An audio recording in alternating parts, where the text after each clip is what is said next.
entrevista com o professor Sandro Saião, né, professor da Universidade Federal de Pernambuco.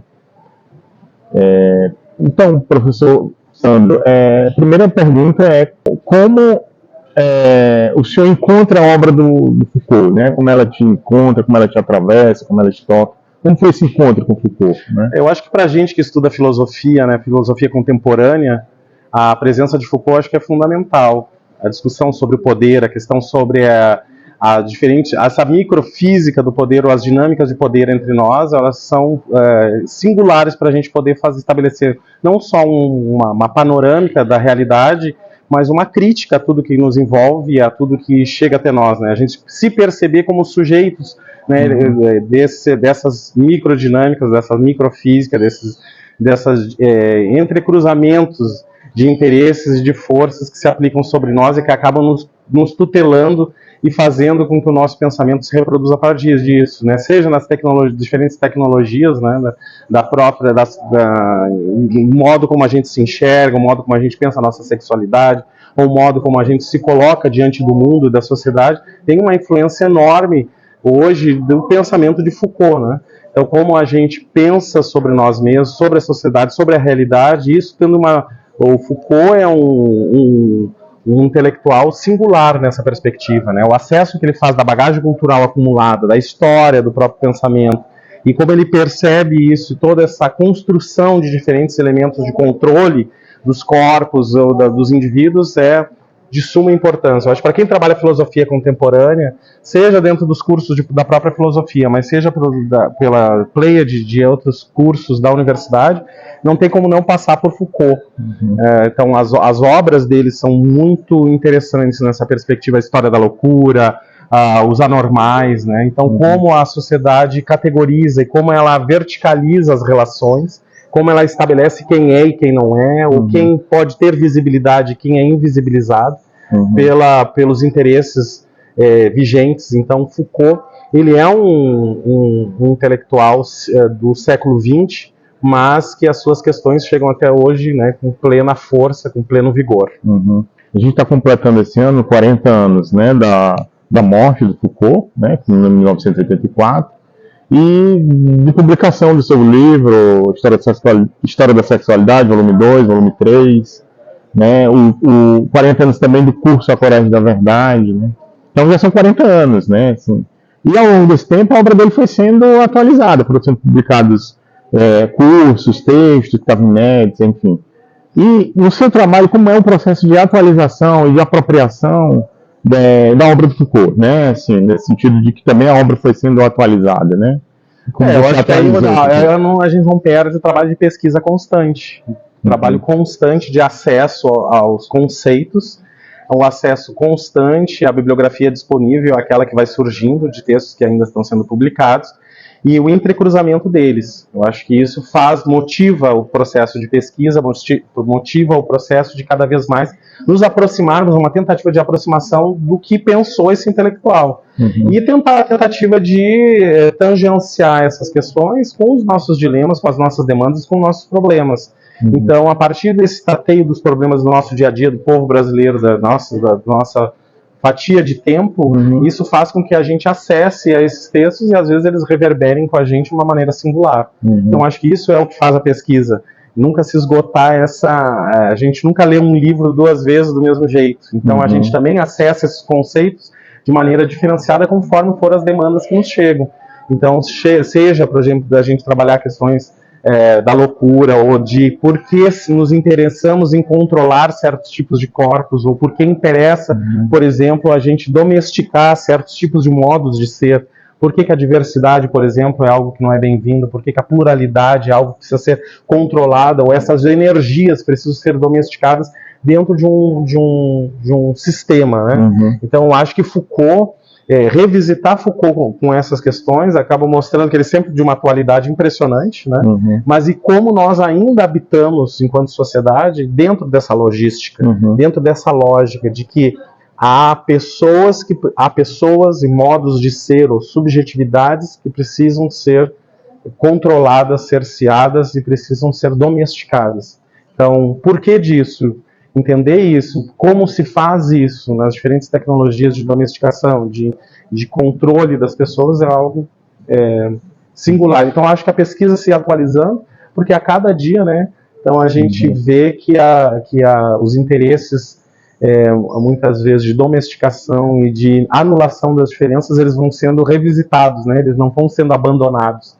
Então, eu acho que esse fluxo de uma história que ainda faz uma metamorfose das mesmas coisas, essas mesmas coisas retornando, né, como um eterno ritornelo, de coisas que já não seriam mais bem-vindas entre nós, que a gente já poderia dar novos passos, né? E continuamos insistindo neles. Então, esses autores, conforme a gente vai vindo as novas demandas, eles vão também nos dizendo novas coisas e a gente, junto com eles, vai construindo novos pensamentos, novas formas de pensar. Bom, e a última é em relação a você contar rapidamente aqui pra gente um pouco da sua experiência em projetos de extensão em filosofia, porque me parece que esse tem sido, se não uma dificuldade, mas um desafio de vários cursos de filosofia é implementar projetos de extensão, ou seja, encontrar comunidade, encontrar pessoas fora da universidade para...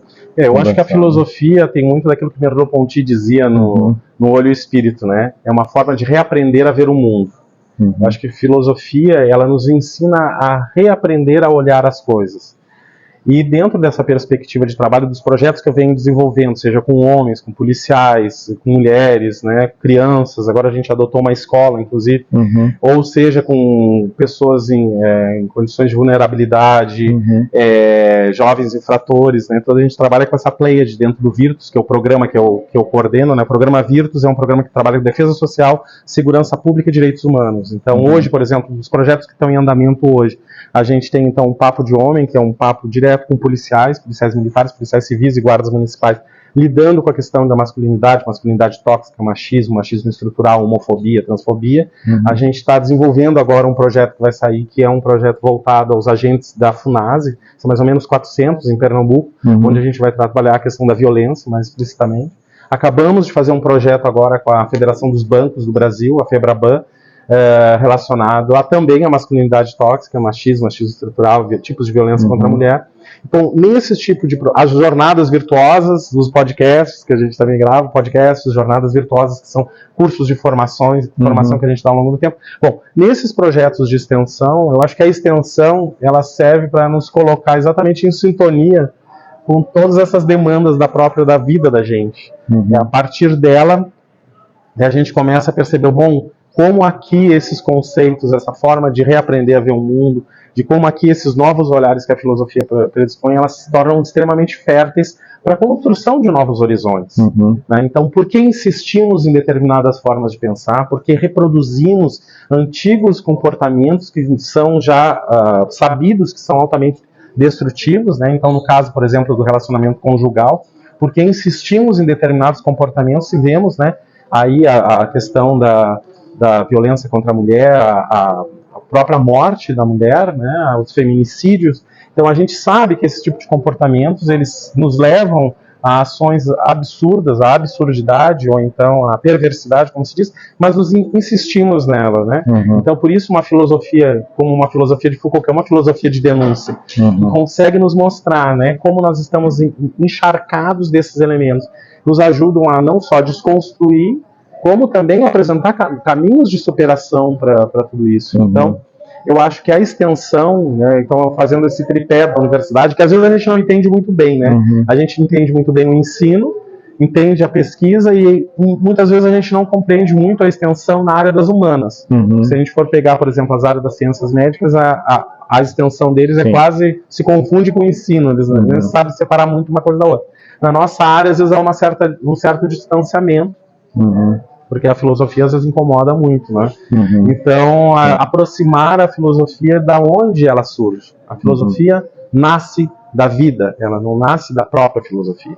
A filosofia nasce, para mim, da vida, dos dilemas da vida, dos problemas da vida, das nossas demandas, desse ser finito, né? Que tem atravessado pela temporalidade, um ser que tem um reloginho que conta, que diz que ele é temporal, que ele é finito, que ele não é perene, né?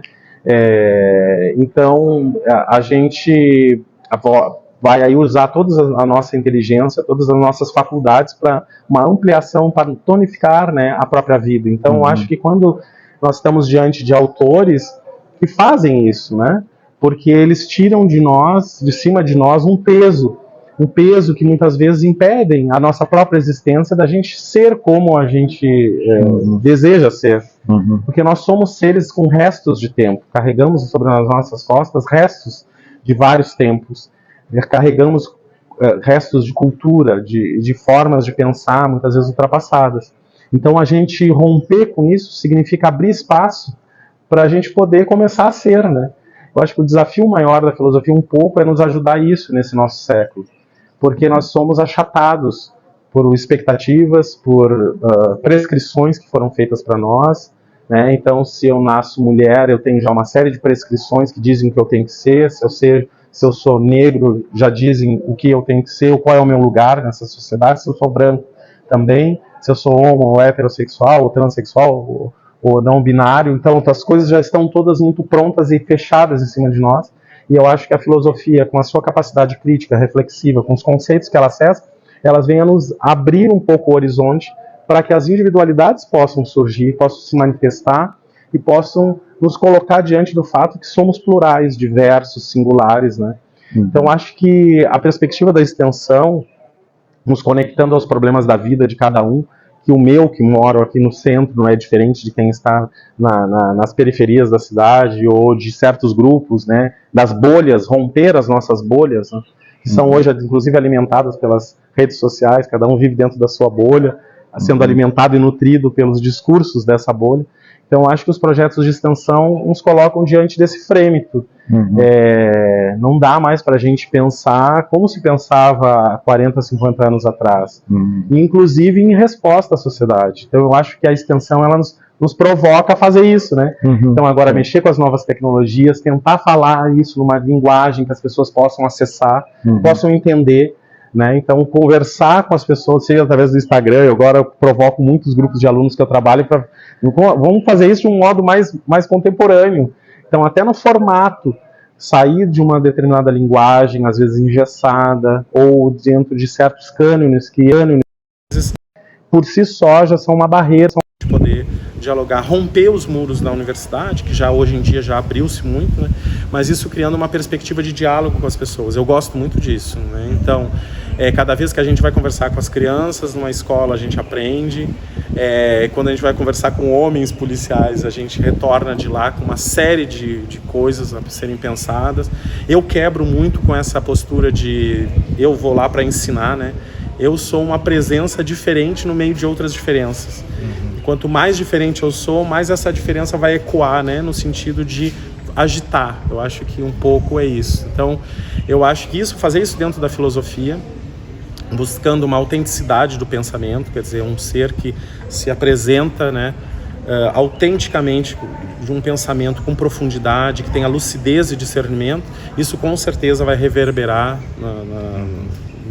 na postura dos outros, porque as diferenças, quando se encontram, elas se agitam, né, e fazem com que a gente não seja o mesmo que era antes. Então, eu acho que quando a gente faz isso dentro de um contexto muito respeitoso, muito ético, né, eu não tenho essa pretensão, assim, nos projetos, eu não vou lá para... Eu acho que eu sigo muito Paulo Freire aqui, né, ninguém ensina ninguém e ninguém liberta ninguém. Mas as pessoas juntas, em comunhão, mediatizadas pelos problemas da vida, elas podem se ajudar, podem crescer, e eu acho que isso tanto na educação como na saúde ou em qualquer outra área. Tá bom, então, Sandro, obrigado. Viu? Muito obrigado pela oportunidade.